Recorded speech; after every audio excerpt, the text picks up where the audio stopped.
അപ്പോ പലരും പറയാറുണ്ട് ഒരു സോപ്പിന്റെ മണം അല്ലെങ്കിൽ അത്തറിന്റെ മണം ഒക്കെ എന്റെ നോമ്പ് മുറിയും. ഒരിക്കലും മുറിയില്ല. പിന്നെ അത്ര പകലിൽ തേക്കാമോ ഇല്ലേ? ശാഫി മദ്ഹബ് അനുസരിച്ച് പകലിൽ മണം പൂശൽ കറാഹത്താണ്, നല്ലതല്ല ശാഫി മദ്ഹബില്. ഇനി നമ്മൾ എന്ത് ചെയ്തു? സുബഹി ബാങ്ക് വിളിക്കുന്നതിന് മുമ്പ് നല്ല അത്തർ തേച്ചോ, 2-3 ദിവസം മണം നിൽക്കുന്ന അത്തറ, അതിന് എത്ര വേണോ തേച്ചോ. സുബഹിക്ക് ശേഷം എന്ത് ചെയ്യണ്ട? തേക്കണ്ട.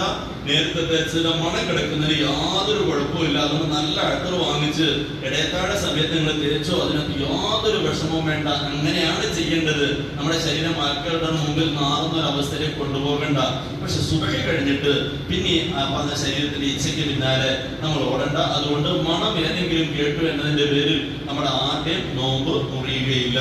അതുപോലെ തന്നെ രണ്ടാമത്തതാണ് ഉള്ളിലേക്ക് പ്രവേശിച്ചാലേ നോമ്പ് മുറിയൂ. അതുകൊണ്ട് നമ്മൾ പ്രത്യേകം നമ്മുടെ തൊണ്ടയുടെ ഉള്ളിലേക്ക് ഒന്നും കയറരുത്.